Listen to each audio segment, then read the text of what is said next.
You are listening to the Horse Radio Network, part of the Equine Network family. Hi, I'm Jennifer Wood. And I'm Jennifer Connor.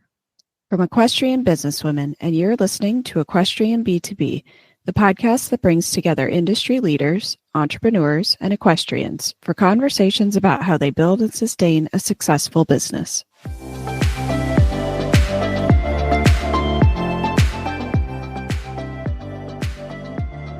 On today's show, we speak with Casie Coleman about how she started at the grassroots levels of harness racing, her climb to fame, and how she was able to retire at 45.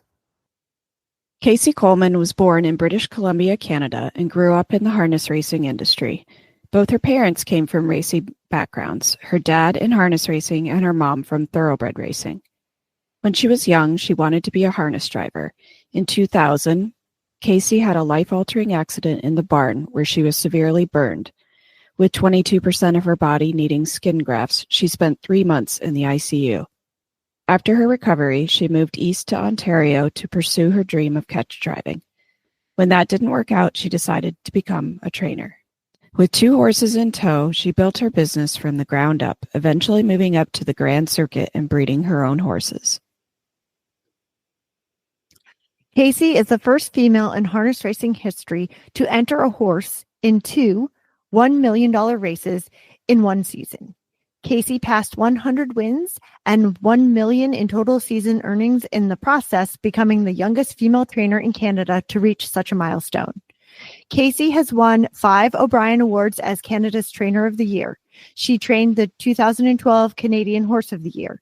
In 2012, at the age of 32, Casie became the youngest trainer in harness racing history to surpass the $40 million career earnings. Casie has won many prestigious races and sent 9 stallions to the breeding shed. She was inducted into the Cambridge Sports Hall of Fame in 2014. Casie is now retired from training and currently resides in Wellington, Florida. She is still active in harness racing through ownership. She has shifted her focus to her personal fitness journey, enjoying time in the gym and at the beach. Hi friends, Connor here. I want to take a quick minute to tell you about my new endeavor. My partner Chelsea and I have developed the first peer-to-peer equestrian clothing rental marketplace. Think Airbnb for those unused clothes sitting in your closet. It's simple. You're going to rent, ride, and return. We're excited to connect equestrian closets across the country, helping to make equestrian fashion more affordable, accessible, and sustainable. So start cleaning out those closets and make some extra horse money. Check out ridersrent.com. I'm really happy to have one of my friends on today. We've been friends. I was thinking about this, Casie. You and I have been friends for over 20 years from back in my blue chip days. And it's crazy to say that because I don't feel like we're that old, honestly. Yeah, I don't feel that old either. I didn't even think it was 20 years, but now, yeah, it's been quite a long time. You're one of the first ones I met when I was yearling shopping for sure. Yeah. So Casie is in harness racing. So she's a spectacular trainer, and I'm really excited to talk about her business and where she's at now, but where she came from. And so what we're going to do is we're going to start out I know your story, obviously, but I want you to kind of tell where you started, where you grew up, and how you got into it, and just give that base for our listeners. Okay. Born and raised in the business. My dad trained horses. My grandpa trained horses. So it's been in our family forever. Vancouver, BC is Cloverdale, Fraser Downs, it's called now, is where I learned everything.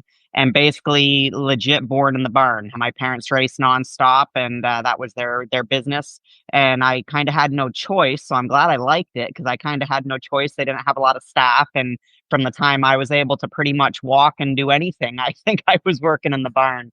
So yeah, that's born and raised right into it. And then eventually, once I turned 20, I think it was, I moved to Ontario. Was just better purses, bigger, a lot more money and more purse money in Ontario. So I took the shot and I moved with my parents when they moved to Ontario. I was lucky I did it. It was a last minute decision. My parents said they had a mare that was very good named Fastlane Cruisin', who literally got rode out of racing there because she just kept beating everybody. They couldn't beat her. So my dad had to take her to Ontario to race, and I didn't want to go. It was my home there. My friends were there. I was a driver. I was doing half decent driving. I was like, I'm not going to get no drives. I'm not going to know anybody. I've never left Ontario, BC at the time. and I was not going. And it was literally the night before my parents were coming through with the truck and trailer. And I just said, I packed my bag, and I didn't have much, thank God. It didn't take long to pack, and jumped in the truck and trailer and went. And if I didn't make that move, I would never be where I ended up being, because you just simply, you can't make money in BC. Basically, my parents both had side jobs while they're there. My dad worked on a golf course, and my mom worked at a gas station and had a hot dog cart, which she actually still does to this day. She likes the food trucks. And then the horses were kind of on the side. You couldn't do it as a full-time business because there just simply wasn't enough money. So very glad I made the move to Ontario, because I would not be in the position I ended up being in by moving there. So yeah, born and raised right in it. It's in my blood. Yeah. But you didn't always want to be a trainer, right? No, I want to be a driver. I never wanted to be a trainer even a little bit. So as soon as I was old enough, I got my driver's license when I was the day I turned 18. That's what I did, is wrote my driver's license. That's the youngest age you're allowed to get it. Got my license right away. I won my very first start. Of course, his name was Southside Pride, and he was he paid like $100. He was like 50 to 1 or something crazy. And I ended up winning my very first start with him. And I did pretty well driving. I only really drove for my dad and a few other people. Fastlane Phillips was a horse I won the invitational with, where my dad actually had to have a fight with the judges because I didn't have an A license yet, and they said I couldn't drive in the invitational. It was a legit rule, and my dad used the whole "she's a female, you're being against her because she's a female, and that's why you won't let her drive in the open." And I said, "Dad, no, it's a legit rule. You must have an A license." Anyways, we kept fighting it, and I ended up winning that race also. I got able to win in the race in the invitational with Fastlane Phillips, and also won that. So I then fast forward, I end up being in a bad barn fire. After the bad barn fire, it kind of messed up my right arm and my legs, and it messed up a lot of me for for a little while. I burnt 22% of my body in a barn fire, and I was told I couldn't be around horses for 2 years. I didn't listen to the doctors on any of that. Literally 2 days after, I wasn't at the barn the day after I got out of the hospital for many months because I couldn't find my truck keys. My mom had hid them. I found them. I found them the next day, went to the barn, and I was not supposed to be anywhere near a horse for 2 years because of the risk of infection. And I just wouldn't listen. But I did find out the hard way. I couldn't drive. Once I moved to Ontario, it gets like minus 25 Celsius. Extremely cold, and my body could not handle the cold at all. I couldn't handle the horse at all in the cold weather with my birds, so I sort of switched over to training. Wow. That's incredible. That's a lot, right?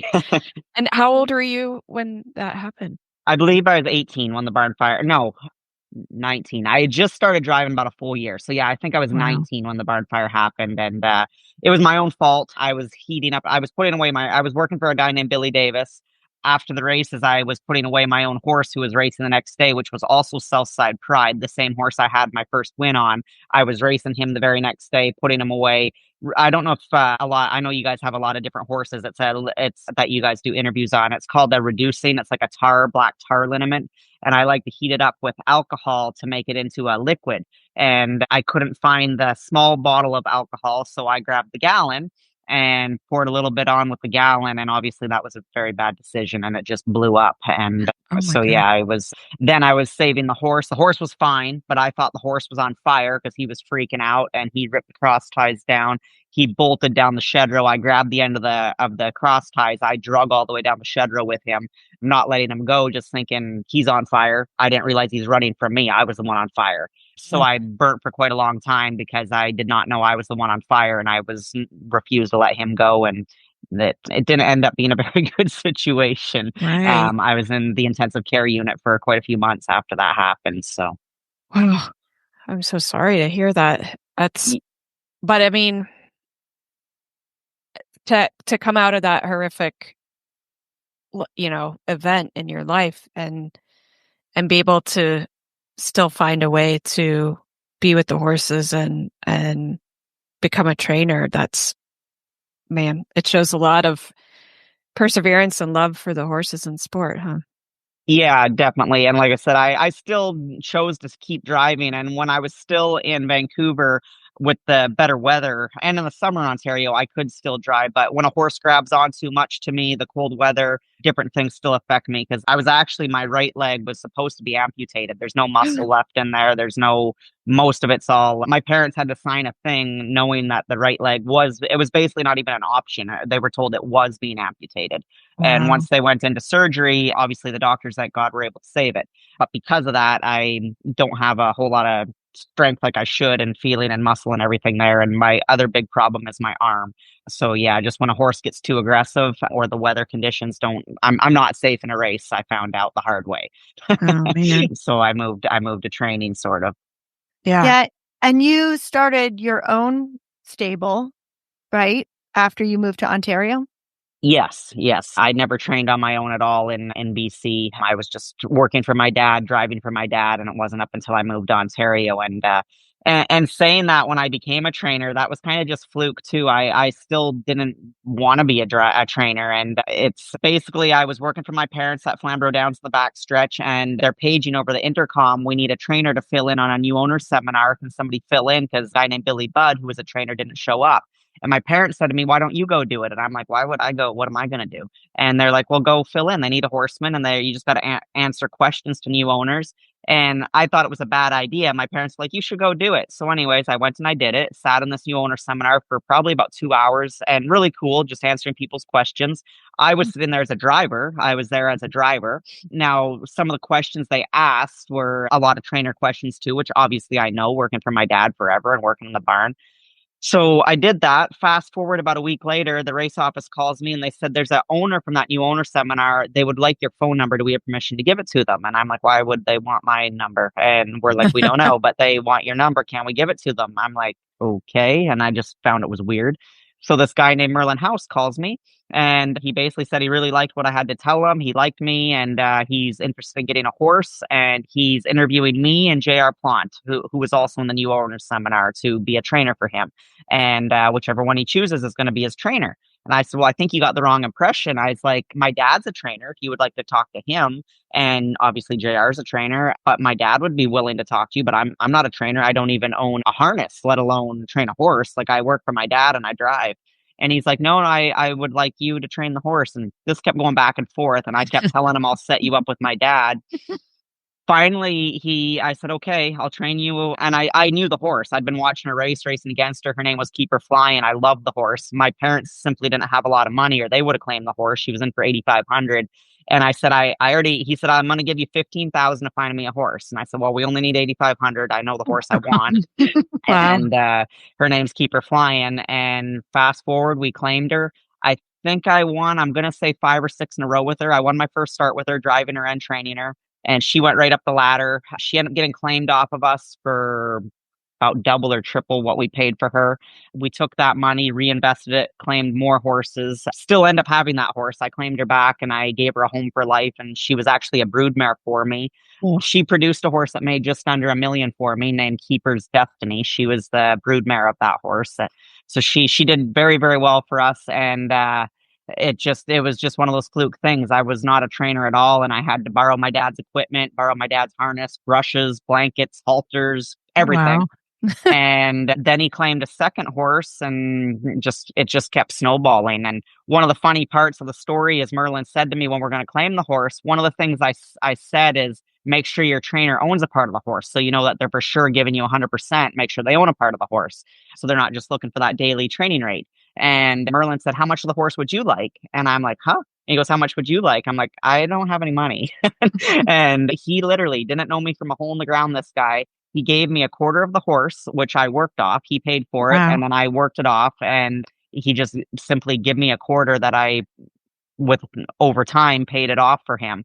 Thank God she was winning, so we paid it off quickly.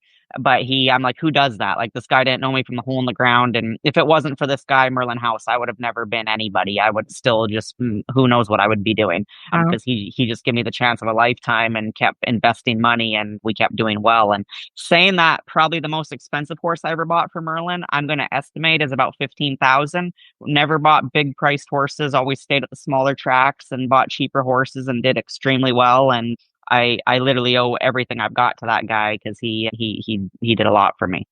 That's so cool. And It's really shows, he saw something in you that you didn't know was there or you hadn't realized and was ready to invest in you, not just horses. Yeah, and that's actually the exact words he said to me. Is he liked me so much when he met me on the interview that he basically said that I'm investing in you, and I kept telling him I'm not a trainer. I basically begged him. Like I literally nobody like trainers like Jen would know this. Like that this doesn't happen. Me as a trainer, I had to take him to the tack shop to buy me equipment because I didn't have any. And I'm like, this just doesn't happen. And he did it. He's like, what do you need? And I just started buying all the stuff I needed. This guy went as much as like signing a co-loan on a truck and a trailer for me, buying me trunks, buying like all, and obviously I paid it all back over time, but he just took a big long shot chance on me. And he was not a wealthy man. He obviously got by, but he wasn't like one of these big rich owners. He was just a smaller time guy. And I sadly, a little while back, he did pass. Him and his wife have passed. His daughter, Lynette, and his son, Jim, they're still around. And I still talk to them a bit on Facebook and that. And just great family, great people. And like I said, that horse Keeper Flying, I kept claiming her back and I kept losing her again and claim her back. And finally I claimed her back and said, she's not racing no more, and decided to breed her. And she ended up, it makes no sense now that I'm a yearling horse buyer because her breeding's terrible. She is not well bred. She has terrible conformation. It's like the worst you would ever see. And I didn't know this back then. I didn't know much about babies. And it ends up I'm now sort of very good with babies. And the fact I was breeding her, and the first baby that came out, Keeper's Destiny, she was very crooked. She was a terrible looking animal. I told Merlin, we made a mistake. Let's not breed her no more. We're just going to give her a home for life and we won't breed her no more. And I don't even want to train this horse. Like, I don't know what we're going to do with the baby because like it's terrible looking. I gave the baby I had over 100 horses at this point in time. So I gave the baby to my dad and I said, you can have this baby. Merlin wants to give it a chance. I think it has zero chance. You train her, see what you can do with her. Fast forward, she didn't race till she's a late 3-year-old, which normally we race our horses at 2. And her name is Keeper's Destiny. And I'm sure Jen's going to know her because she raced the Opens at Yonkers for years and she made just over $1 million. So the mare, I didn't breed her for probably about 5 or 6 years because Keeper's Destiny still was this terrible looking individual. And I'm like, why would you breed her? And then I ended up breeding her again where she missed a bunch of years. And she had a horse named Sports Keeper who races at Yonkers. He's made like a $500,000. It makes zero sense for anybody knowing breeding and knowing conformation because her babies are all crooked like her and her breeding's terrible and it just worked. But they're good. They're good. They got a lot of heart. Yes. So there's no rules sometimes. Like I'm a big conformation freak. I'll let breeding go, but I need them to have very good conformation. And these babies didn't have conformation and they didn't have breeding and they were good race horses. So yeah, but you never know. Now that you do breeding and you are looking for babies, do you find that she and her babies were just the exception and the more rule you follow gives you better chances? Yeah, like definitely with her, what she taught me with herself and with her babies is horses have to have heart, lungs, and heart. And everybody wants perfect conformation, well-bred, everything like that. And if they don't have heart and they don't want to do it, you're screwed. And that horse, Keeper's Destiny, like she was very lame. She had a lot of lameness issues, terrible conformation, not the best. Like there wasn't a lot good about her that way, but her heart was as big as her chest. Like it just, and saying that, like she was only a cheaper claimer, but she tried so hard and she just taught me a lot what a heart will overcome on a horse. I've had many very expensive, good looking, perfect conformation, sound, well-bred horses, and they can't go none. They're terrible. They just don't want to do it. They got no heart and they won't beat nobody.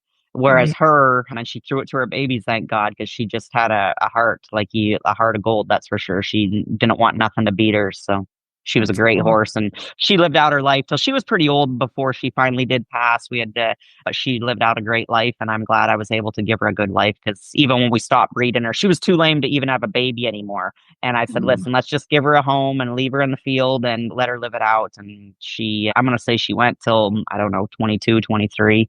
And she definitely, my car license plate used to say Keeper Flying, and I got a big wind picture of her here in my house, and I'll never forget that horse. That's so cool. So once, you had your first owner and, this first successful horse, when did it progress to you like actually considering yourself a trainer and kind of having a business? Again, that was Merlin. I got a credit for that. So he wanted to claim a second horse. He finally said, we still had just Keeper, and he said, I'd like to claim another horse. And he told me what amount of money I had. And I found the horse I wanted. His name was Turniane. And I remember telling my dad, and this is something like my parents have been great to me. They helped me a ton. But I remember telling my dad, I'm going to claim another horse and I'm working for him. And I get it. Being a person that now was an employer, that some of my grooms had horses on the side, you never wanted them to have horses on the side. Like, definitely you didn't get the same work out of them. And maybe they're taking stuff out of your barn that you didn't know that they're taking and stuff like that to feed their horse. And anyways, I told my dad I'm going to claim this horse. And my dad said no. He said, you can have the one horse and not two. And we were arguing back and forth with it. I was living with my dad, drove his truck, worked for him, drove for him, had Keeper. And he said no. Well, what did I do? I went and I claimed the second horse. So my dad came in the barn the next morning. He sees this horse. And he's like, who's that? And I said, his name's Turniane. I claimed him last night. This didn't go over well. And I don't blame him for not going over well. It went over very badly. I literally took a horse in each hand, Keeper Flying and Turniane. I quit my dad. I walked out of the barn and I'm walking down the Flamborough backstretch. And I'll never forget this guy named Jack Mollenbacher. He's like, kid, what are you doing? And I sat there with a horse in each hand and telling him my story. I'm like, well, I just quit. My dad went nuts and I don't know where I'm going to live. I don't have a harness for these horses. I don't have anything, but I have my horses. And Jack said, listen, my son, Sean Mollenbacher, he needs some help. He goes, bring the horses in the barn. I'll give him stalls, use my equipment, use my feed, help my kid out with training his horses, and I'll set you and I'll take care of everything for you. So I took it. I was like, thank you. And I put the horses in the barn, left my dad. We weren't speaking for a little while. We're all good now, but went and packed up everything in the house, moved out. I literally was pretty much going to live in my truck. I was buying programs. I went to the grandstand to buy programs, and the lady there, her name's Jackie. And I just talk to her every day. She's the program selling lady. And she's like, you're not right. Like, what's up with you? And she just could tell I was different than usual. I told her the story and she said, you know what? It's not exactly a room, but it basically was a large closet. It was a large closet, no window. It wasn't even a door. It was one of those things like a closet, like one of those towel closet doors. Had a bed in it. And she said, it's just me and my daughter. You're welcome to stay here until you get something on your feet. I took it. I'm like, I'm going to take it. So I literally lived in Jackie's closet for a while. And my parents didn't take the truck from me. Thank God. I kept the truck. And then I was working for Sean and Jack, and Merlin came to the barn all the time. Like, he loved his horses, came to the barn all the time with his family, and he could see how hard I was working. Like, I was getting up at 4:30, 5 in the morning, and I'd be done at 9, 10 at night. Like, it was nuts. Like, I was working stupid hours. And so he said to me, how many horses do you think you need that you don't have to work for somebody else, that you can just work for me and not work for somebody else? And I said, I don't know. I've never done this. Like, I don't know. And I said, the biggest thing is I don't have any equipment and I'm using all of other people's equipment. And that's when he took me to the tack shop, bought me all the equipment I needed. And we ended up just claiming more and more horses. And I'm going to say I got up to probably 7 or 8 horses, which Jen knows, being a stand, like, this is a lot. Like, to be on your own, it's a lot. Like, I was working stupid hours. And finally, I'm like, I think I need to hire myself a groom. Like, I can't do this no more. So I hired one groom, and things just snowballed, and just one thing led to another, and it just kept snowballing. So it was Merlin. He's seen how hard I was working. He said, how many horses do I need to get you that you don't have to work for somebody else? And we just kept going forward. And I started with one horse. At one point I was at 130 horses, and that's when I capped it off. I wouldn't go no higher than 130. I was like, this is too much. Yeah, that sounds like a lot. When you had the 7 and 8 horses with Merlin, were you driving them too? Yeah, I was still driving a lot for quite a while, and then I started. It was wintertime when I stopped driving. My arm literally froze in the middle of a race. It was actually one of my dad's horses I was driving. His name was Oily Cam. And my middle of a race at Georgian Downs, my arm froze on me, and I'm a right-handed whipper. And Pat Houdon, who I knew from BC days also, but this was Ontario, I'm locked in the hole, and he's first over on the outside. And I've now put my whip under my arm, and I've put my arm through the handhold, and I can't fit. And he's looking at me, and he's like, "What are you doing? What are you doing?" I said, "I don't know. I can't feel my arm." He goes, "What do you mean?" I said, "I don't know." And I said, I literally can't feel my arm. And now my legs started going. And I was like, I'm in trouble. I come off the track. My dad's losing his mind. He's like, well, obviously, I just drove this horse all over the racetrack. Like, it was ridiculous. Yeah. And I was like, I don't know what's going on. Grab the horse, grab the horse. I got off. I could hardly walk. My arm was just a mess. And they had to rush me into the hospital, and I was just frozen. Everything was frozen. Wow. So I found out the hard way. I cannot drive. My hands were, to this day, like, I live in Florida now. Very rarely does it get cold. When it does get cold, which cold here is like, it's not cold. Like, it's like, I don't know, 10 Celsius. Like, it's not cold. My hands will still go white to this day. When it gets like cold temperatures for Florida, they just go, I have no circulation of feelings. So that's when I gave up driving then, obviously, because I was going to kill somebody. And then I did so well with the drivers. And in the meantime, the barn got bigger and bigger and bigger. And I did well with the drivers. And I just stopped driving. And it obviously ended up being a good thing. I found out I'm not a very good driver, but a better trainer. When you had Merlin as an owner, did he allow other owners to come in the barn as well? Okay, so this was a problem. So Merlin, I would be nowhere here without him. So the first, I'm going to say I went about 2 years with just Merlin, and things were awesome. We got along fantastic, and it was all, he would own 75% of the horse, and I would own 25% of the horse is the way we did it. And it was about 2 years later, and the first owner that approached me was Steve Calhoun. He called me, and I never really raced Woodbine, the WEG circuit, which is the grand circuit, the good horses. I was pretty much Flamborough, London, Georgian. Like we consider them B tracks. Yes, right? B tracks. Yeah. We had a few horses that went to the A track, which was always awesome. Like, I felt like I was like, holy smokes, I can't believe I'm racing a horse here. But very rarely did we have a horse just that caliber to race the A track. So Steve Calhoun calls me. He's a big owner. He's with Joe Stutzman. And I know the name because I see him in all the races, winning races left, right, and center. And he says, I really want to get some horses with you. And would you consider racing? Why don't you race at the A track at Woodbine? And I'm like, well, I don't have horses good enough for Woodbine, first off. And he goes, it was big money. He's like, I want to claim you horses, 60, 80, 100,000, like whatever you want. Wow. I want to claim you horses. My best horse at this time is about a 15,000 claimer. And I'm like, what the hell? And he goes, I want to give it. He was with Joe Stutzman. He was looking at, which Joe Stutzman was the root, like he was the king. He was winning everything. And Steve Calhoun basically said, I'm with Joe Stutzman. And I think he had horses with Fred Hoffman, I believe. And he said, I want to give you a chance and start claiming horses with you. And it won't interfere with any of your other horses because I don't want to race those small tracks. I just want the A track. So I call Merlin, tell him the situation. I said, this guy won't interfere with you. He wants to claim me horses. We're only going to race the A track. What do you think? Merlin thought it over. He called me, said, Casie, I'm not going to tell you what to do. I realize it's a big opportunity for you. I'm not going to tell you what to do. He said, but saying that, I really like the way things are. I like that I'm very hands-on. You're very hands-on with me, or I'm your only owner. I really like it. Things are going fantastic for both of us. We're making good money. We're having fun. I don't really want to change that, but I'm not going to tell you. He didn't give me an answer. I'm not going to tell you yes or no. So I went out and I started claiming horses with Steve Calhoun, and things snowballed. Like, it just kept going. We kept winning races now at the A track, same as we were with Merlin at the B track. And one thing led to another. Once, I guess people thought I was just a private trainer for Merlin, because once I took on Steve Calhoun, then it really went wild. Then people were calling me left, right, and center to train for them, and I just kept taking them. And fast forward on that, down the road, Merlin ended up deciding he was going to leave me. He ended up deciding his horses were still doing well, but it just, he liked the smaller stable. My stable got big. He liked being in, like, I would give him as much time as I could, but he would come and I'm busy. Like, I was traveling a lot on the road racing. I was busy, stupidly busy. Had a lot of staff. Now it wasn't just me and one or two grooms. Now it's me and 50 grooms. Like, it's like the barn got big. He decided he was going to leave. I recommended that maybe try my dad. He went elsewhere. I recommended him not to go where he went, but he chose where he went.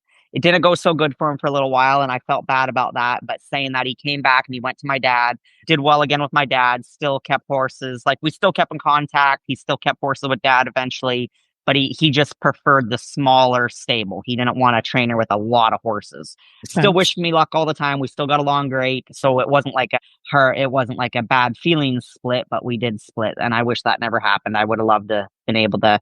I did put him in on a couple babies here and there, and for whatever reason, I just couldn't have any luck for him with the babies. Like, I do quite well with babies, and I put him in on a few that were, because he wasn't like a real wealthy man, so I put him on ones that didn't cost a lot of money, and I simply didn't have a lot of luck with the ones I put him in on, so I kind of wish that he would have hit one of those home run horses.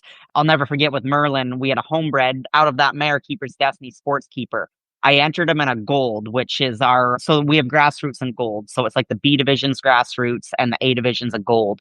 So he was winning grassroots, the sports keeper. And I told Merlin, I'm going to put him in the A division in a gold. And Merlin's like, no, don't do, he's not good enough. I don't think. I said, I'm going to put him in a gold. He's good enough. So I put him in a gold, and it was about $100,000 purse, which I'm going to say Merlin's biggest purse before that would be like, I don't know, say 10,000. The horse won the race. He literally won the race. And Merlin, I was so happy for him. Like, I'm telling you, he was crying. He was so excited. It's like he just thought he won the North American Cup or the Breeders' Crown, like $1 million race. Like, he was so excited. And I was just so happy for him to win that gold. And that's literally his biggest win. And it was with our homebred. So it was a pretty special day, but that was pretty cool. Wow. What's kind of the time span of, getting your second owner to when you had over 100 horses in the barn? And were all these horses like at racetrack barns, or did you have like a home base? So when I was with Merlin, when I started, I was always at Flamborough Downs, which was the racetrack. And I was there for quite a few years. So I started, I'm going to say I got up to about 15, maybe 20 with just me and Merlin. And that was about a 2-year, I'm going to estimate it was about 2 years. Just me and Merlin got up to 15 to 20 at Flamborough Downs. Once I let Steve Calhoun in, it snowballed quickly, extremely quickly. It's just like once I went to the A track and I was winning, I was turning owners down. I couldn't keep them all happy. Like, it was nuts. I simply couldn't get enough stalls and staff and just couldn't do it. And I'm going to say that I went from the 15 to 20 in the 2 years to 130 in probably a year, maybe 2. Goodness. Like, it was quick. It was crazy how quickly it happened.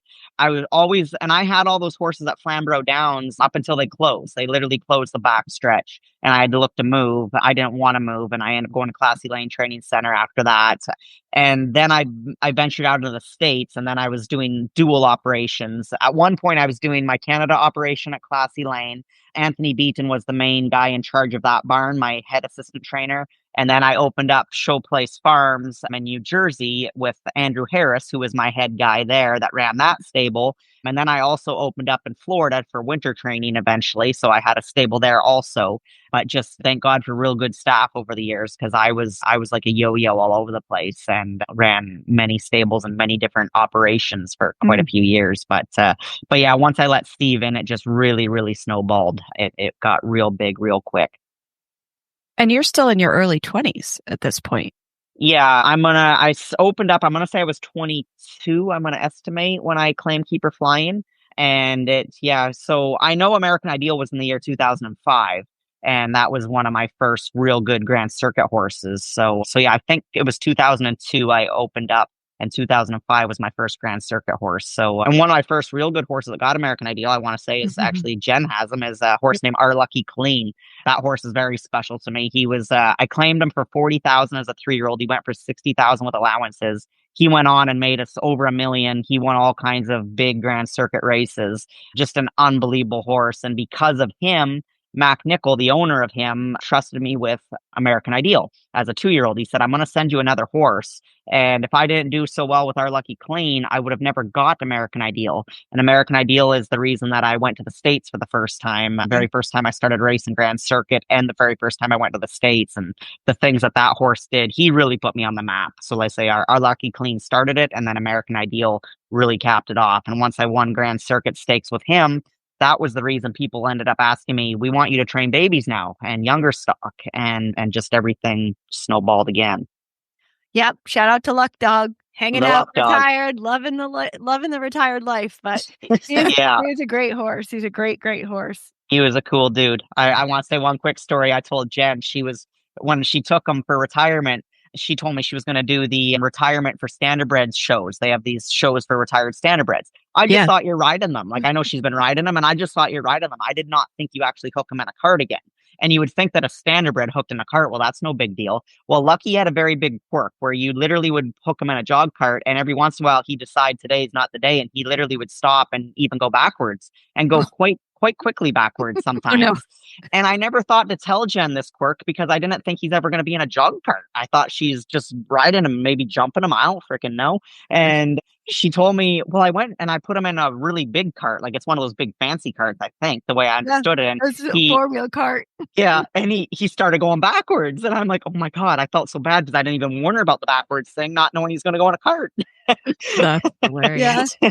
He turned out fine though, and honestly, the only one who he went backwards on most was his former groom Mario came down to the horse show because he was so proud of him. He has a tattoo of him and everything, and he loved him. And so he came to his very first National Standardbred show, and I let him drive him, and Lucky was like, yeah, no, bruh. I had to run and rescue him in the middle of the class, but he wasn't bad for me, but we didn't do too much driving with him after that. Yeah. When jumping. When Lucky decided it was a no-go day, it was definitely a no-go day. There literally was days, I usually did most of the track work myself with Lucky, and there was days I would stand there. I'm telling you, I felt like it was an hour sometimes, and I have a lot of horses in the barn to train, and he would literally just stand there. What he would do is you go on his terms. If you decide you're going to start telling him, let's go, Luck, no, it was you go on his term. And we would just stand at the top of the track and he would just stand and watch all the horses jogging and training. And he simply wouldn't go. And then finally, when he decided he's going, okay, he goes. And Lucky was known to tie up. He was a bad tie up horse. And if you would tell him to go when he didn't want to, he would tie up or he would just have a little meltdown. And he had an attitude, a mind of his own, that's for sure. But to do the things he would do on the racetrack, you dealt with what he wanted to do. He was the boss and that's the way it was. Yeah, he's the best. He was like one of those horses you could ask him to jump a table and he's like, yeah, fine, whatever. It's stupid, but okay, I'll do it. Like he did whatever I asked him to do. He hunter paced, he went Western, he jumped, people borrowed him many times to go camping on him. I mean, like, wow. They're like, he ties to a trailer. I'm like, yeah, no shit. Like, he's a standardbred. He'll do whatever you want. I remember one thing he would do, and I think you said he did it to you, Jen. I don't think I warned you about this either because I didn't think about it, is if you have a bucket upside down beside him in the paddock, he would, like, a groom sometimes put a bucket upside down because they're going to just sit on it while they're waiting, and they'd sit on it. Lucky, if it was close enough to him, he would get up on the bucket. He would stand on the bucket. Yeah. And the first time he did it, we're like, what the hell? And he's just up there standing on a bucket. And I think he did it to you too, yeah, Jen. He did. Yep, he sure did. It's just he was like more of a dog or something than I don't know. It was he was a interesting horse and unbelievably talented horse, thank God, because he went on to win the things he won for me. That's why Mac Nichols sent me American Ideal. If I would have done no good with Lucky, he would have never sent me another horse. And he sent me American Ideal from that. And then things really, really snowballed. So, yeah. How did you keep track of all the horses when you had 132? Like, how did you make sure that they were getting taken care of the way you wanted to? I know you have Anthony and Andrew, but like, how did you make sure? Did you have like a certain set of protocol? Did they just come up underneath you and knew what you expected? Like, how'd you keep on top of that? Yeah, so basically, one thing I'm blessed with is my memory is ridiculous. Like, I literally wasn't even a person that writes things down a lot. Like, I legit, my memory is stupidly good, thank God. Only with horses, nothing else. Only with horses. And Andrew and Anthony, like, I got them. Like, Anthony was one of my very first assistant trainers, and Andrew was very close to being one of the first ones also. They worked for me for, I don't even know, I'm going to say 10, 12 years at least they worked for me. If it wasn't for those two guys who are now on their own, I'm now an owner in their barn. They're on their own. They both have very big stables themselves. They're doing very well. Anything I'm sending to Canada goes to Anthony. Everything that's going to Jersey, the States, goes to Andrew. But those guys helped me a ton, being extremely good assistant trainers and just the staff behind it. You just had to really trust your staff, make sure that they're working just as hard as you. And I treated them well, paid them well, make sure that you're keeping them happy. And yeah, if it wasn't for the unbelievable staff I had, I could have never managed what I managed because it was a lot. And I can remember a horse's equipment. Everybody's always like, I literally would be walking down the shed road, be like, that horse has the Murphy on the wrong side. That horse needs a head pull. That horse needs what. I don't know why or how, but I just remembered those things all the time on every horse. And I went through a lot of my horses were claimers. When I started out, it was all claimers, no stakes horses. So I'd go to the track with 5 or 6 horses and come home lose all those in claimers and come back with Right. 5 or 6 new ones. And that happened quite frequently. And somehow I just always could remember what their equipment was. Thank God. That was just one of the things I was blessed with somehow, I guess, that bred in me, I guess. But I don't know how to explain it, but I just could always remember each horse and what they need. And every horse is different too. Like some horses are tie-up horses, some horses are bleeders, some horses are lame. Some it's all they all had a different protocol of what you needed to do with them to have them at their best performance. So yeah, just a lot of long hours. I literally went 24/7. Like it was crazy. Like if you got a chance to sleep was win-win because I was nonstop 7 days a week for a long, long time. But yeah, just a lot of hard work, that's for sure. Yeah. Lots of hard work. And you also, when did you kind of like not get on the track as much and you started to like be on the sidelines watching the horses and dictating what you wanted to do instead of sitting behind them yourself? Yeah, so multiple different reasons when that became one being the winter time with the burns, even training would hurt me. And the other being I just simply had so many horses. So when I got up to as many horses as I had, you can only sit yourself on so many horses a day and you can't see all the other horses. So I'm like, well, what good's this doing that I'm sitting behind whatever it might be, 5 or 6 a day when I had 100 to watch? So what I started doing, and even when it was cold, I'd be at Classy Lane in the freezing cold, standing up there's like a hill by a rock, and I'd be up there all the time. And I'd watch every horse go. I didn't need to really make notes. I would make notes on some things, but I could just remember things. I'd be like, this horse is off here. That horse needs the vet. This horse needs equipment change. That horse needs more or less hobble. I could see every single horse. So I like training in sets. My horses would always be in sets of 3, 4, 5 at a time. If I'm one of the ones sitting in the set with a horse, I just found that I can only help the horse I'm on, basically. I couldn't see it. You can't see every horse. And I just found, and some people kind of like thoroughbreds, obviously trainers don't sit on their horses. They watch every horse. But in standardbreds, other trainers kind of diss how I do it because they're like, oh, she doesn't even go on the track. Like, what the hell? Well, I was a driver and drove in races. A lot of horses. It's not like I don't know how to handle a horse, but you do get people saying smart stuff that I'm not sitting on the track. And I'm like, I am at the barn every day, all day, work my butt off, and I see every single horse on the track. And to me, I'm sorry, but it's better to me to see every horse than to sit behind them. Every once in a while, I'd still sit behind one if I needed to, but realistically, I'm like, once I got used to it at first, maybe I missed it. But once I got used to it, I'm like, in between watching them all on the track, then when they're done training, I'd be in the barn doing things I need to do in the barn. I'm on the phone. We didn't have online entering back then. I feel like it's like I'm old now in the gold, like the ice ages. But now we have online entering. That wasn't heard of. I had to call this track by 9 o'clock, this track by 10:30, this track by 1 o'clock. Like they all had different box closes. And I'd have alarms set on my phone. I'm like, I got to enter horses, make driver changes, talk to judges, talk to owners, talk to staff. So I would be on my phone talking to owners, drivers, race offices, whatever, as I'm watching horses train. And I was always multitasking. Like you had to be able to multitask. And I just simply couldn't be on the track. And when I could be doing much more benefit for my stable and my owners and myself, and while I was in the barn and watching from the sidelines. So it was a big change. I like it. And to this day, you'll still hear people say, oh, she doesn't sit behind the horses. She's not a trainer. She doesn't sit behind the horses.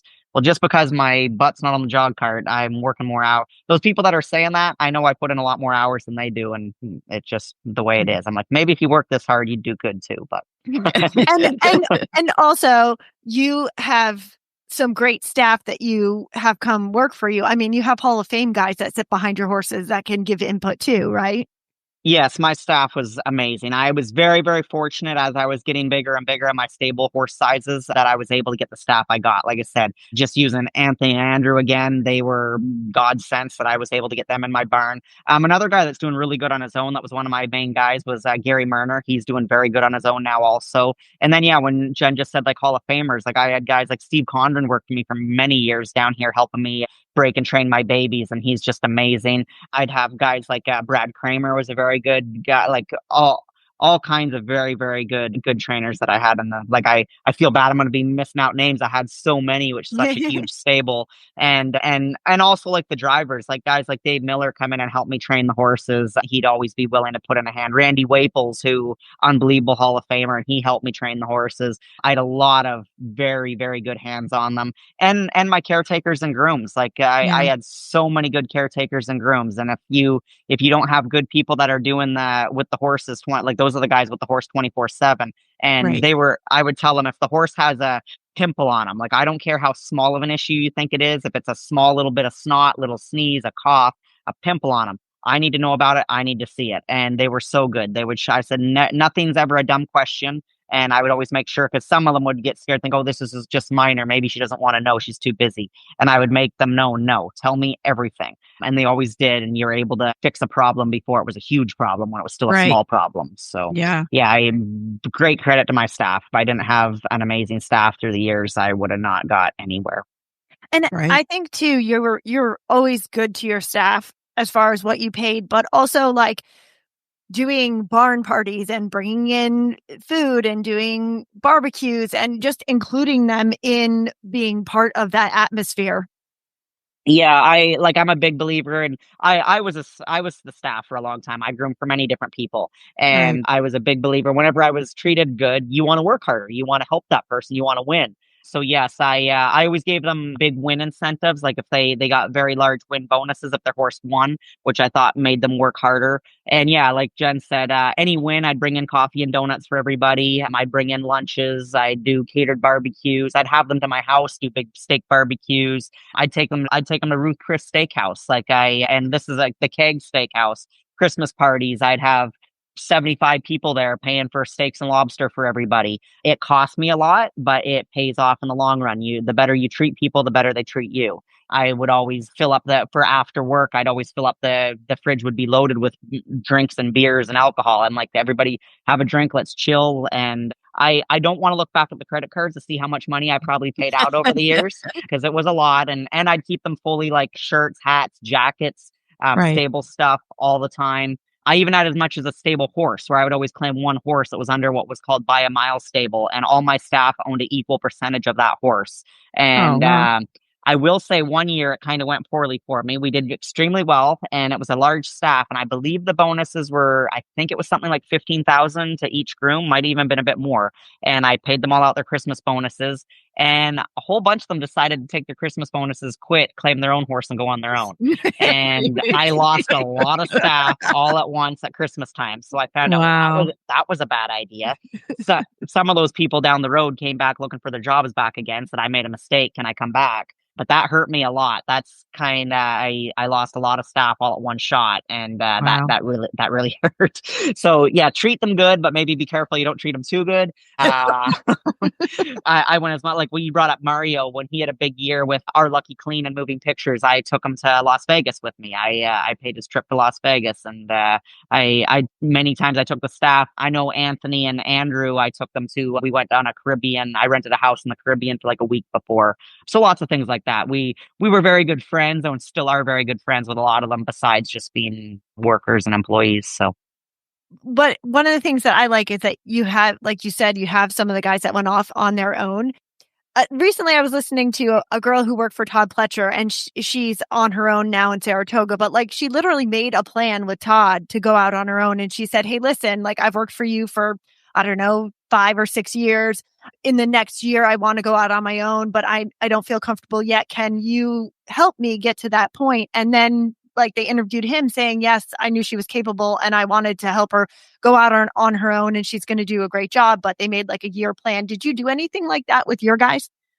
Not exactly. So kind of how ours went is they were still both working for me. So how it happened with Andrew is I decided like I'm trying to think which one went on their own first. I believe it was Andrew. Yes, it was Andrew. I decided I'm not going to run the racehorse stables no more through the winter. So I was coming to Florida now, and I wasn't going to winter race anymore. So with Andrew only had winter race horses for me. And I kind of said, I'm going to die down the winter racing. And he was seeing we're getting less and less horses, and he wasn't making as good as money as he was, because he also, besides what I don't believe I changed his weekly wage, but he would get a percentage of what the horses made also. So it was getting less, obviously. He kind of said, listen, I think I'm going to start going on my own. And he wasn't like leaving me. He still wanted to train some horses for me, but I'm going to start going on my own and see if I could get some owners and go on my own. Obviously, I let him use what he needed to use. Like, I still had truck and trailer and equipment and whatever, and he used what he needed to use. And he went on his own, and he snowballed. Like, he did extremely well. And right now he's got probably one of the richest, wealthiest owners in the business, and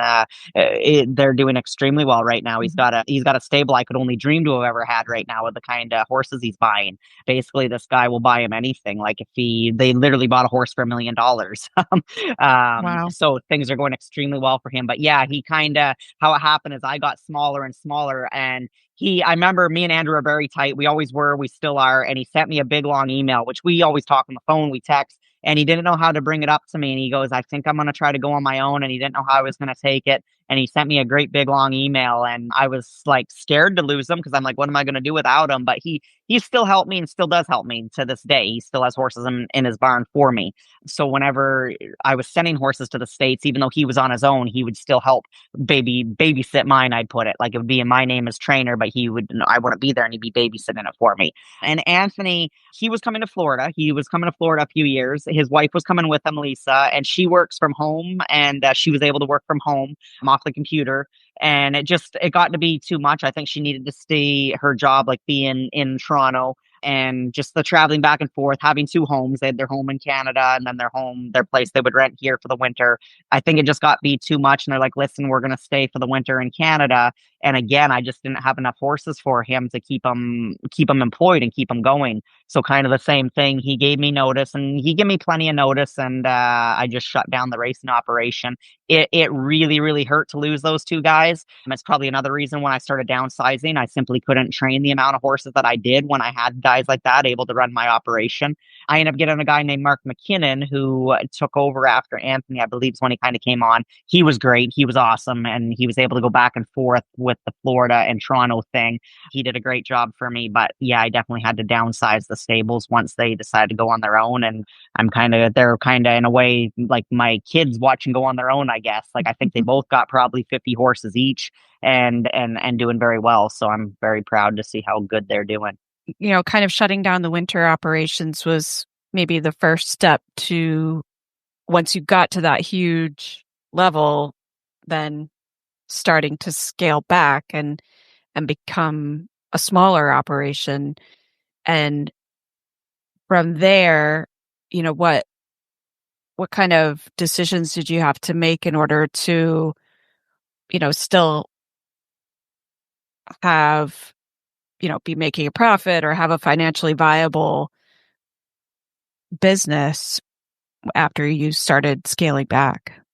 Yeah, so basically when Anthony and Andrew both weren't, I wasn't going to winter race, which meant no more claimers. And that was a lot of my stable. Like, I had a lot of overnight horses and claimers. So I decided, let's just focus on babies. I was pretty good at buying babies at the yearling and focusing on babies. So that's what I changed my operation to. I only train 2 and 3-year-olds now. I don't keep any older horses and no claimers, and just focus on quality over quantity, and just downsized a lot. And it ended up working out very, very well for me, because I had a lot of extremely, like, I was literally, it ended up that I was honestly making more money profitable with a whole lot less horses, just because of the kind of caliber of horses they were. I got very lucky on selecting some extremely talented young horses that went on to be stallions and won a lot of Grand Circuit races. And so I end up focusing on, that's what I do. Once they turn when they're 3 turning 4, if they're good enough to go to stud, fantastic, or sell as a broodmare, great. But I would just sell them on ongate.com. If they weren't going to be good enough to go to a stud or be a broodmare, I would sell them. And my owners all knew that. And I said, if these horses aren't winning Grand Circuit races, I'd had horses that hadn't even raced before, and I'd just start selling them right away. I said, if I don't think this is a Grand Circuit horse, I don't want it in my barn. So that's what I started doing. And I got my numbers eventually down to around 20 horses is where I was comfortable with the staff I had, and no winter racing. And I would just be, my stable would only be here in Florida from like November till say end of April. And then we would ship the stable north to Canada with around 20-ish and all just 2 and 3-year-old stake horses. And I did that for a number of years. And what I end up seeing once I end up doing what I'm doing now is I absolutely love Florida. I love it here where I live, and I loved racing. I love going and winning Grand Circuit races with these horses in Canada. But it was a lot. I just found going home to Canada, I was kind of like half depressed. I'm like, I don't want to go to Canada. It's the weather's not the same, the restaurants aren't the same, my friends aren't the same. Whereas Florida, I love everything about it. I love where I live. I love the weather. I love the restaurants. I love the lifestyle. When I'm done this interview with you, I'm heading to the beach for the day. It's just like I love the lifestyle, and I end up saying I'm took care of myself well enough financially. I don't really need to keep doing the grind. And what I did is 2 years ago, I said to Anthony and Andrew, do you guys want to just take these horses for me? I don't know if I'm going to ship. And I don't think they believed I was really going to do it. And I was like, Anthony took most of them because I like how Mohawk, not that one's better than the other. Anthony and Andrew are both awesome, but most of my horses, I love Mohawk. How they qualify the horses, sensible there, as to oppose at the Meadowlands, you got to qualify a baby in like some ridiculous speed. Mohawk, I can qualify a lot slower. I just like everything about how you can prep a horse for a big race in Toronto over how you can prep them in the States. So I chose all Anthony. And I really don't think Anthony thought I was really going to send them all. Nobody believed me. I kept saying, I'm going to do this. I'm not coming. I'm going to prep the horses this winter and I'm sending them north. I'm not coming. And when it got closer and closer, I'm talking to Anthony, do you have enough stalls for me? There's like 20 of them coming. Do you got room? And he's like, are you serious? Like, you're really doing this? And I'm like, I'm really doing this. You need staff. You need room. And I did it. And the first year I did it last season, or 2 seasons ago, we did phenomenal. We came up with the horses Nijinsky and Legendary Hanover, who Nijinsky, I'm going to say both of them made probably just under 2 million. Legendary Hanover's went to stud now. Nijinsky, he's not racing right now currently, but he's going to race again at the end of the season. And they did amazing things. We won the North American Cup for $1 million. We won the Meadowlands Pace for 700,000. We won all kinds of major Grand Circuit races. And Anthony did that as trainer, and me as I prepped them in the winter and owned part of them, and things just snowballed. And now I'm like, you know what? I'm just going to stick to doing this. And now I kind of decided not to even winter train no more now, though. I'm not training at all anymore. So she's retired. She's retired. Yeah. But what I want you to kind of talk about now a little bit for our listeners is how, like, who gave you the advice to save money? When did you start saving money to put it together? I mean, you're in your early 40s. 29. I'm 29. Yeah, 29. and you're basically retired. And so I know you had horses that won big races and everything, but I mean, you started at a very similar place to a lot of people in the horse industry start with nothing at the bottom, right? And you've worked your way up there. So can you talk about, like, financially how you've positioned yourself to be here? Yeah, so basically how I managed to do that is, thankfully, what taught me to do that is when I grew up in BC with my parents, nobody has nothing. Like, you're living paycheck to paycheck. And it was hard. I grew up rough, very rough. My parents did the best they could for us, but it wasn't easy. So I saw this, and I saw all kinds of people that do extremely. Then I moved to Ontario, and I saw many people who, man, that guy's like a Hall of Famer, and they got nothing. Like, they're not doing so good. And I'm like, what the hell? Like, he won a lot of races, made a lot of, like, what happened? And I learned that horsemen, I can't, like, gambling and partying, and I love going to the casino and partying. I used to. I don't so much so anymore. And I seen all these things happening. And I was young. I was like, I don't want that to happen to me. I don't want to be freaking 80 years old and broke and cleaning stalls for people. So I decided to start investing, and I just looked into investing people. And I'm going to say 2 people that really helped me at the start: Jen Rankin, who was my bookkeeper and ended up being April Campbell. Those 2 people. And Charlene Oldham, I got to say her name out there because she's the one that started me with investing. She was like who did my mortgage on my house for me. And I met her through Jen Rankin, and she's hooked me up with people to invest. And I will say, when I first started, it didn't go so good. I started investing in 2008 range, which everybody knows everything kind of tanked. Yeah. So it didn't go so good there. But now I'm with Barry. I can never pronounce his last name. It's Morgan Stanley. He owns Carl. He owned Manchango. But he does everything for me now. And just investing. I learned to invest. And what I did at first, like, no matter what you can invest, I don't care if it's $100 a month, like, whatever it is. For me, what it ended up being, once I was making more money, I was making pretty good money. It was $5,000 a month that I had go out automatically out of my account. whatever you think you can afford that you won't notice, whether it be $100, $200, $1,000, automatically put that into an investment account that goes out monthly and you don't even notice it, and it just built up. And over the time, mine, like I said, mine ended up being $5,000 a month. And whenever I would have extra money, if I won a big race, if I whatever something big happened, I'd take a chunk of that money and I just kept never see it again. Don't look at it, don't touch it, pretend it's not there. Let it work for you. And it just kept adding up and adding up. And then I would look at it a few years down the road. I'm like, holy smokes, like that's looking pretty good. And I got fortunate enough to have some stallions, which is what really changed my life, is when I got some horses that were good enough to go to stallion. And I would take that money and invest it. And like I said, some people think, oh, I don't make enough money, I can't invest. But I'm telling you, something as simple as $100 a month, it's stupid how quickly that really builds up for you and invest, and put it in something safe that's not risky, and look at it down the years. And starting doing it as young as I started investing, I'm 45 now and I'm retired. So, and that's it can work for you, and your money's basically working for you now. So Yeah. Amazing. Yeah. So, I mean, that's what every kind of financial person says, like, start as early as you can and give what you can and let it amortize, and you'll yes. be, And what Barry does for me now is, like, he sends me these projection sheets where if the market's going really bad, middle, good, basically this is what we think you're safe to be able to live with. So this is how much you can spend a month and a year. This is what you got. And he does these for me and updates them all the time for me. And it was funny. He called me just the other day and he said, because sometimes I just finished putting hurricane windows in the house, which was a big expense. So I'm like, I need to take some money for this. So he goes, do you have anything big happening right now? He goes, I'm trying to, what do you say? Make your lifestyle work for you. What do we need? What do we need? And what, because the markets are good right now. What do we need? And what do you need to take out? I'm trying to work on your expensive lifestyle, he says. But he's been great. If I didn't meet him, it's just, he's been awesome for me right now. So just find an investment guy that, you can trust and that knows your goals and what you want, and tell them what you want and what your goals are. And just put that little bit away every month, and it really will add up. And it sounds crazy, but if you just like, I look at one of my guilty pleasures is Starbucks, and I spent one Starbucks a day is like $200 a month. It's crazy. And I just look at something like that, and I'm like, if you just took that $200 a month and didn't spend on Starbucks, it really does add up. So just something simple like that. If you just give something up that you can invest that money, it really will pay off for you years down the road. Yeah, we just don't have a lot of people that come on that have actually done it and been disciplined enough to get where you're at, right? So this is like a true testament to it actually working if you do that and you keep investing and be disciplined about it. Yes, for sure. And actually, just this morning when Jen sent me a reminder for this interview, she was asking me, she goes, where are you with your, she thought, I kind of get up a bit late now. and she's like, weren't you with your trainer early? I used to go real early every morning. I have a personal trainer I work out with. I said, well, no, I kind of, now that I'm trying to be retired, I said, she was $100 a session, 5 days a week. That's $500 a week, $2,000 a month.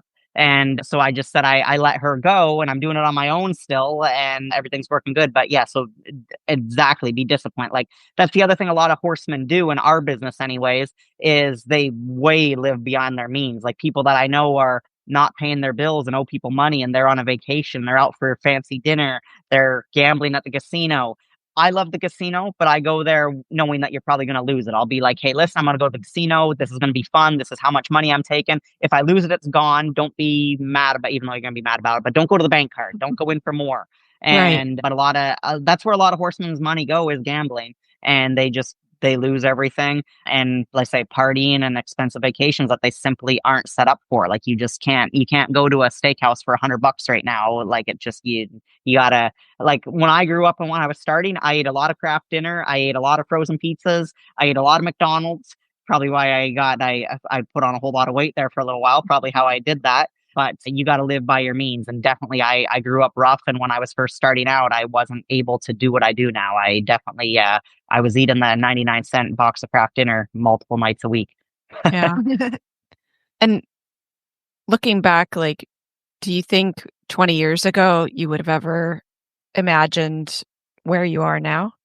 Definitely not even a little bit. No, everything. And that's the other thing I wish that young people would like. I do wish that I realized how awesome things were going. Like, I look back at all the big races I won in that. you really don't have enough time to enjoy it. Like, honestly, I enjoyed racing and winning more there last year. The year I had with Anthony Beaton, like, I've never won the Meadowlands Pace, was a race I could never get. And we were first and second in the Meadowlands Pace, just winning some major, major races that we were able to win. I was able to enjoy it more as an owner, where I'm in the grandstand, I'm in the clubhouse and letting it sink in and enjoying it. Where when I'm racing, as soon as you win that big race, my head's like, well, we're in the next race. We got another horse in. Like, forget that $1 million race you just won. You got this Claimer race coming up that you need to go win. And to me, it didn't matter if my horse was a Claimer or a Grand Circuit Stake horse. I gave him as much attention and thought to detail. Like, there's nights where I won a major stakes races, but my cheaper horse was no good. And I go to bed, my mind just going 100 miles an hour. We got to fix that horse. What's wrong with him? Is he sick? Is he lame? Is he tired?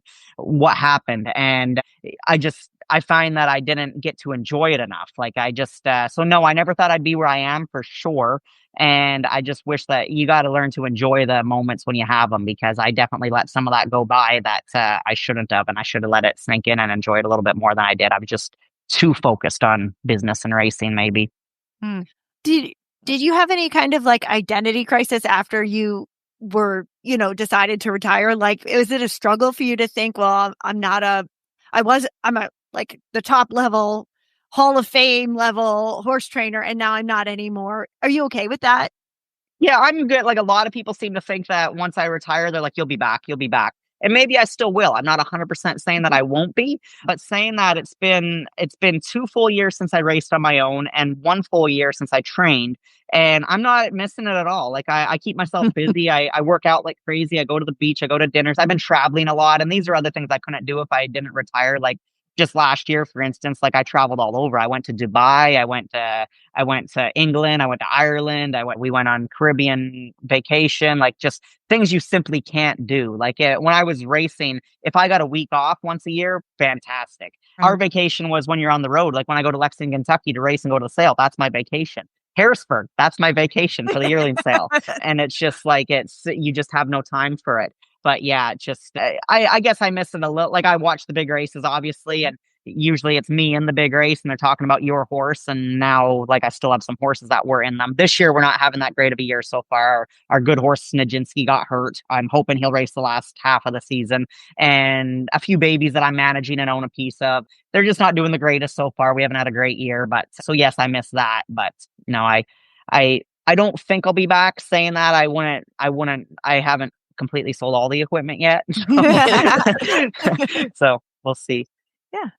And, I think especially in racing, it's such a male dominated sport. And we've talked to a few female drivers and trainers. And I was just wondering if you had anybody that you could look up to that was a female, and if any females have come to you and said, like, can you give me some advice or anything to that extent of being so well known in the industry? Yeah, so as far as female to look up as growing up, a person I never knew, never got a chance to meet. I'm gonna say, like, I want to be a driver. So Bea Farber, everybody in racing knows her, and I never got to meet her, but just seeing how good she was, it was stupid. She was better than the guys. How good of a driver she was. And so I always kind of wanted to be like her. As I got training and now I got to meet her, I'm actually pretty good friends with her now, is Linda Toscano. When I was still a kid in BC, just watching her train and watching what she did, I always looked up to her. And I was fortunate enough, she actually even trained some horses for me, and we're friends now. So it's been really cool to go from a kid watching these people who I thought were just like Hall of Famer legends, and now I'm friends with them and they're training for me. So yeah, I'm going to say I definitely looked up to Linda Toscano, Bea Farber, females like that. And yeah, I've had many, many females that have come to me and asked for advice on certain things. I'm very approachable. Anybody that knows, I'm always on my social medias. I don't even know how many messages I'll get. People send me and say, hey, listen, they'll tell me about a horse or what I think, like what the horse is doing. Just one thing that sucks for me is when people ask for advice is I'm a hands-on, eyes-on kind of person. Like people, when you tell me your situation, I'm not so good at, I need to see it.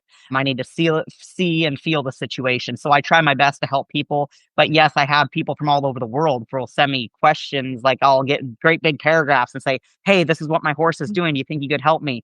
and I'll try my best to help them, but I kind of feel bad because I'm like, I need to see it and feel it. But when I'm there and I can see the people's horse, I have no problem trying to help them out when they ask me for advice. I've had many females say, listen, I really look up to you. The things you've done is why I'm trying, and I hope I can be like, do what you did, and I try my best to help them out the best I can. So never, yes, it's a male dominated sport 100%, but saying that, some of the best trainers in the world right now are females. So there's a lot of them. It's getting more and more. That's what I was going to ask. Is the tide turning?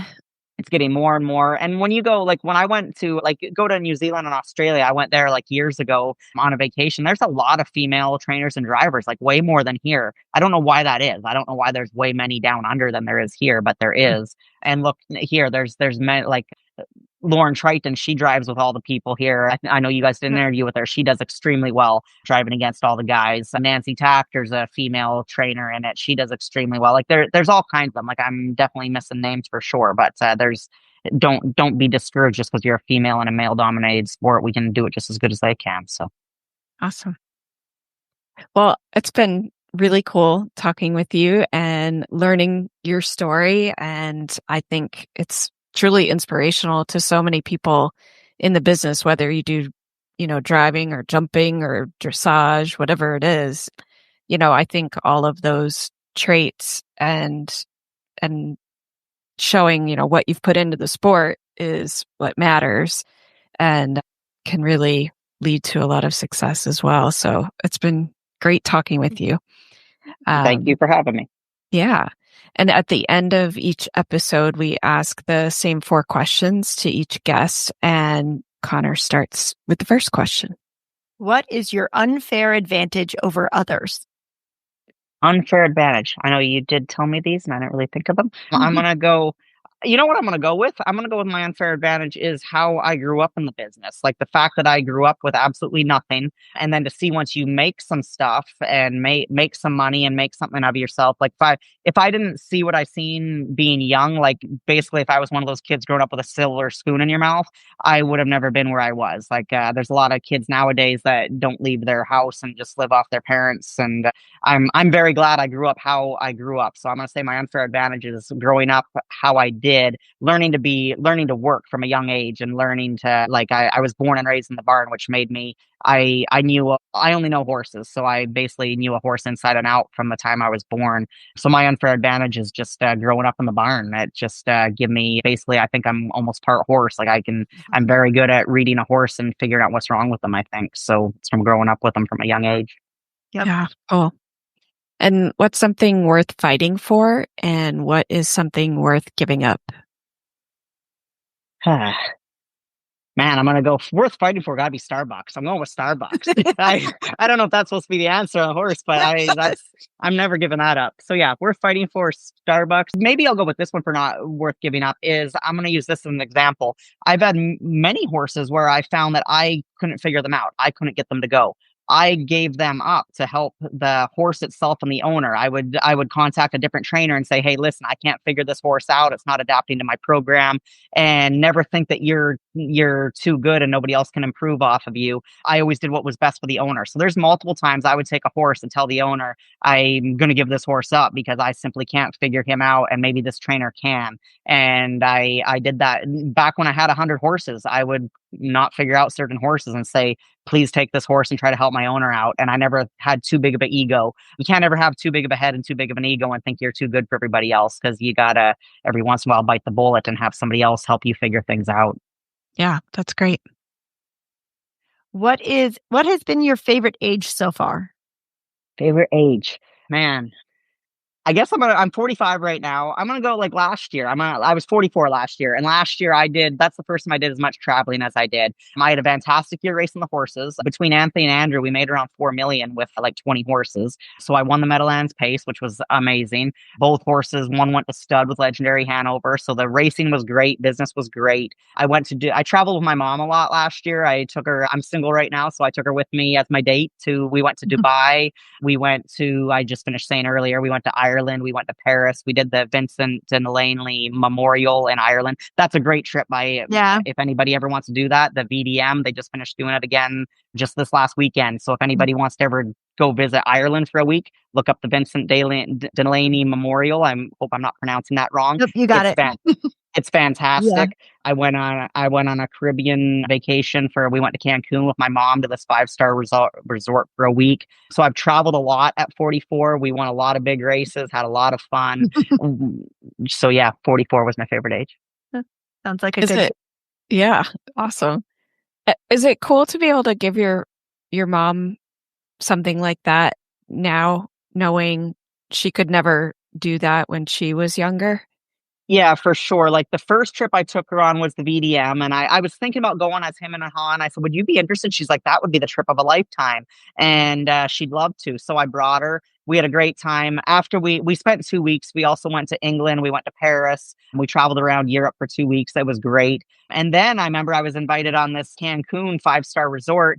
And I ended up saying, it was last minute I booked, like literally like 2 weeks before we're going. And I was invited, and I didn't think I'd still be single at the time, but I was. And I didn't want to go solo. And I messaged mom. I said, "Any chance you want to go?" She's like, "Of course I'd want to go." And so then she said that was a trip of a lifetime. And then last minute, Jonathan Drury and his girlfriend Vicky said, "Hey, we're going to Dubai. Any chance you want to go to Dubai with us?" I'm thinking, I messaged mom, "Any thoughts on going to Dubai?" She's like, "Oh my God, I would love to." So, so I feel bad for my dad because he hasn't gotten to go on all these cool trips. I just kept her like I'm sharing a bedroom with her, so I don't really want to share a hotel with my dad as much as my mom. So I ended up saying to her, I said, "You're going to be really disappointed once I end up having somebody again that is going to take up your travel spot." Yeah.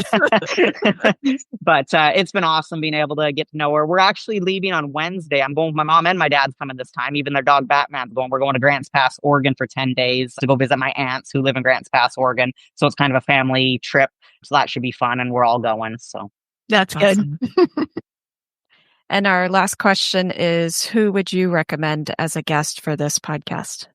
I'm going to go with Linda Toscano. Linda Toscano, she, as far as I know, and don't quote me on this, but I think she pretty much didn't come from a whole lot either. I think she started from the ground up also. She's won everything. She's won the Hambletonian, which is race I'll never win because it's with trotters. She's had amazing horses, an unbelievable career. She's still doing it. Like I'm not sure her age, but she's older than me and she's still doing it. She fought through cancer at one point. I believe it was breast cancer. She's probably got a pretty amazing story. So I'm going to go with Linda Toscano for sure.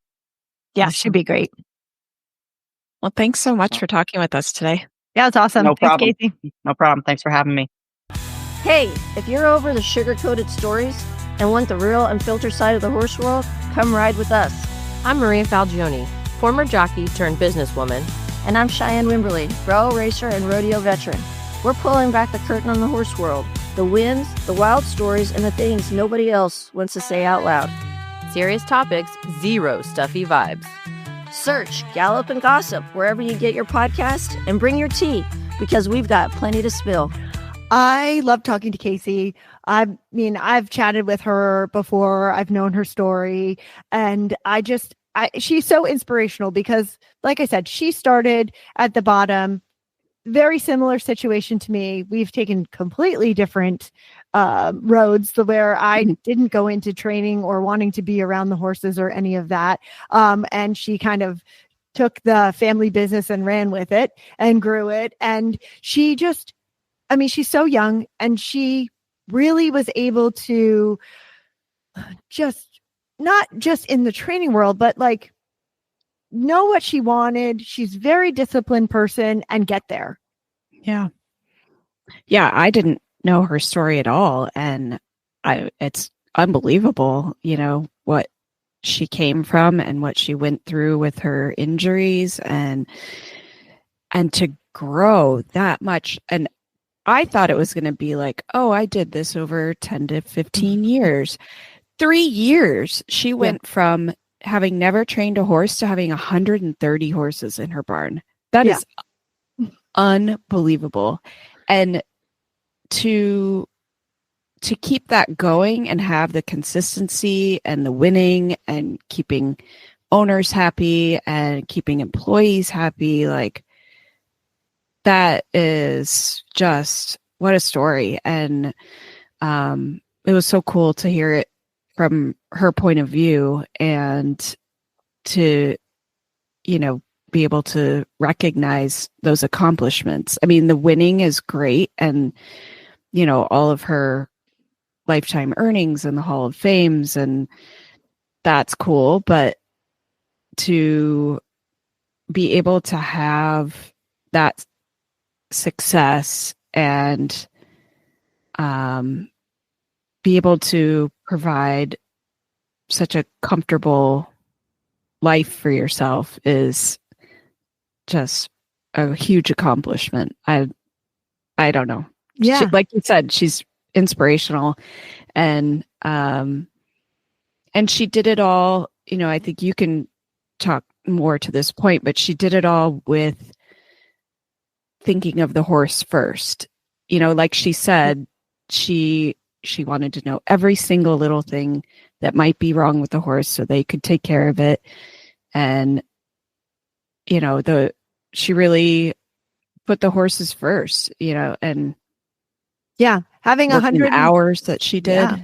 Having 132 horses, hiring the right people to help you. But also, one thing we didn't really touch on in the podcast, but I know about Casie, is she's very strict in her barn. There's no yelling in her barn. There's no hitting on horses in her barn.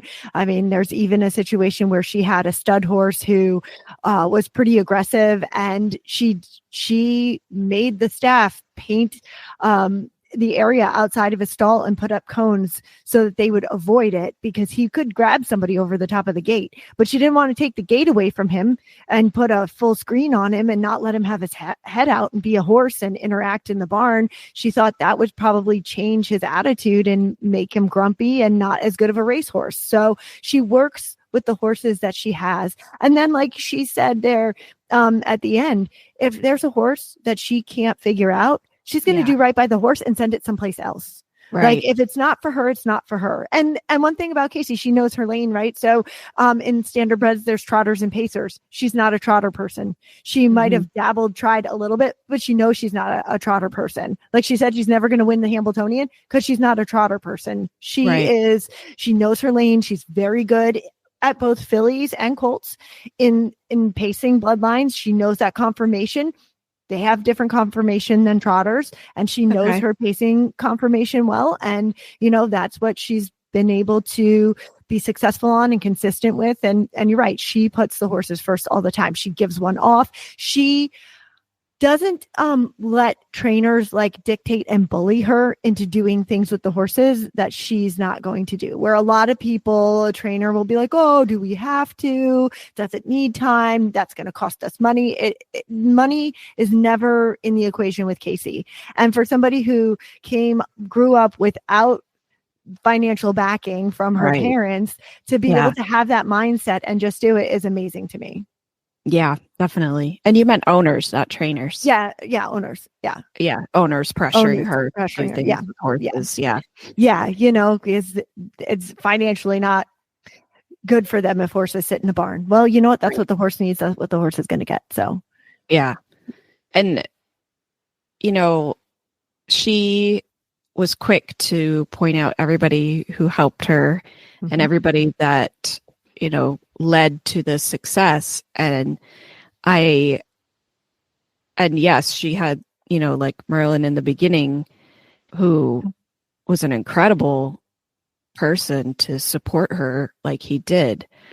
But there's only so far you can go with somebody handing you opportunities if you don't make something of it. Yes. And she really took what she was given and made something of it. And I just think it's such a cool story. Yeah, that's why I wanted to have her on. And, I've wanted to have her on for a while, but getting her to pin her down has been a little tough. Been traveling a lot. Yeah. So now she's retired. She's got time for us. But yes. But anyway, because I just think that people need to see that. And the one thing I also love about Casie is with her guys that have gone out on their own and her retaining a relationship. I think that people in other parts of the industry could learn something from that.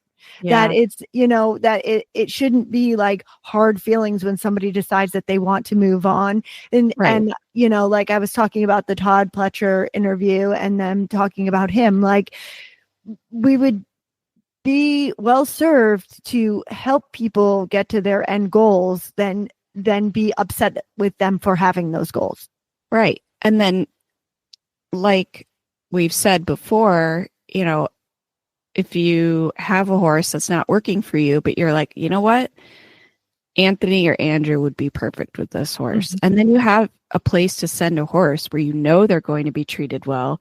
You know what you're, getting into, and that it'll be okay for them to go there. I think, that is really invaluable when you're working with horses and you've brought somebody along, they leave and start their own thing, but you have somebody in the industry you can trust that you know.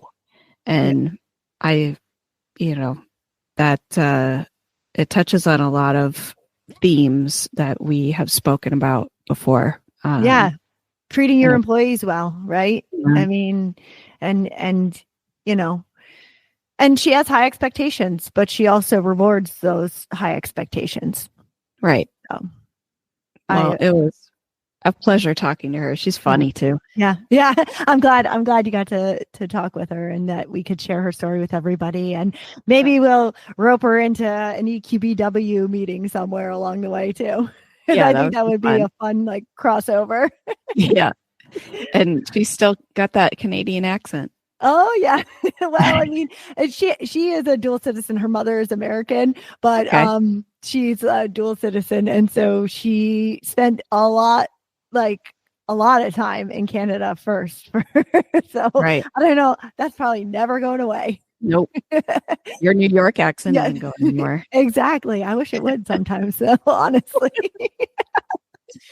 Well, we're going to wrap up, and you can find the links to today's guest and the show notes at www.eqbusinesswomen.com. Equestrian B2B is out twice a month on the 1st and the 15th. You can find out more at eqbusinesswomen.com and follow us on Facebook and Instagram. Find Equestrian B2B wherever you get your podcasts, and be sure to follow, subscribe, and leave a review.